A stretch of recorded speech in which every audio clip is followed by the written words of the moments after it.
Hello everyone, this is Jeremy with Inkwell Transfers. Today we are doing a short intro video on the L1800. Got a few that are getting ready to set up these printers that we're going to get ready to ship. This video is just going to go over parts of the printer, things that come with the printer, talk about the film, talk about where the ink goes, and just mainly an introductory of the machine itself. So parts over here that come with the printer, you're going to have your power cord here with a standard 110 volt plug. We've got a syringe to load ink with. We'll talk about that in the setup video. You've got a couple spare dampers. The dampers are already installed. These are spares. You have your data cable from the printer to the computer.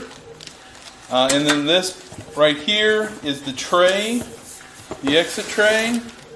And I'll kind of set this out here just for a second to show you where that goes. There's two grooves that the little hangers fit on. And then you'll have a table here that you'll have this platform setting flat.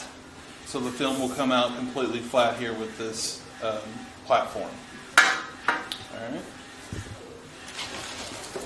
Alrighty, so the last thing that comes with it is the dongle, the little USB drive. This is what has the software on it.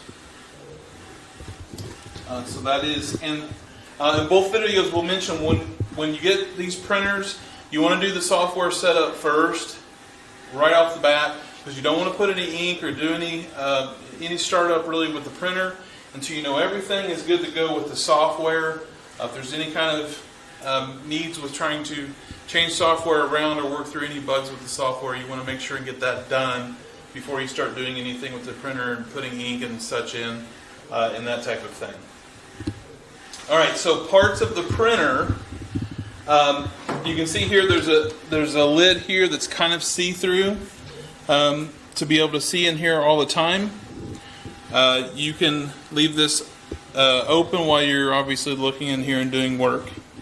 As we look in here, where the print head is going to move back and forth and print here, there is a washout station here that happens during cleaning. You will want to pull this little plastic tub out and change or clean that little felt pad in there, because it's going to spray out ink over there. So you'll want to wash or clean that, change that out with that little felt pad periodically. Over here is where the printhead assembly is. These are the dampers there. You won't need to really know what color goes with what, because you will fill the colors in over here on the side tank here. You're going to have a color, obviously your cyan, magenta, white, black, yellow, and this tub here is for the clean out. When it cleans out and sucks out of the port under the print head, that waste is going to come into this tank here, and then obviously you need to keep an eye on that and change or clean that tank out so often. So these are where the colors are. This is where you'll add color or ink to it. Obviously 5 different colors that you have to work with there for the CMYK setup. Last couple parts here, just to introduce everything. This is where your feed tray is. This will stay set up, assembled like that all the time. Unless you're not using it, you can close it to keep any dust and such out of there. When you're loading the film, the A3 sheets, 13 by 19, you're going to set that in there.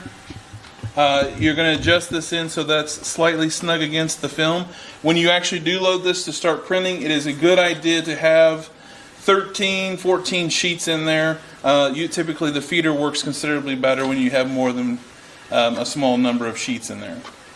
As far as loading the sheets, and I'll probably mention this again in the setup, there is a difference. You can see this side is shinier.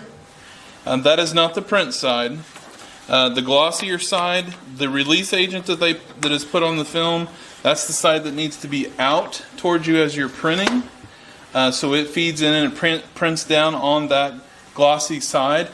It needs to be on that release agent, obviously, so when you press the transfer, that it's going to let the ink release off onto whatever fabric or garment that you're putting the design on. As far as operation buttons here, the power button, obviously, paper feed, test print, that will run a test for your print head to see if it needs cleaned more or if any maintenance needs to happen. The little droplet there is to push ink through the print head for it to feed ink to the print head. That may be used during startup, and sometimes after you've cleaned or did some maintenance to the print head, you might need that. Don't need that one a lot. And then, well, that might be the cleaning. Now I'm looking at it. That might be the cleaning button. This one's laid out a little bit different than before. These down here, I believe I'll have to test this one. I believe these are to move the paper film in and out to be able to adjust it. And a little bit of that will happen with needing to test this printer. They're set up hit and miss a little bit differently. The only other thing to mention is on the back of the printer. I can move this around a little bit.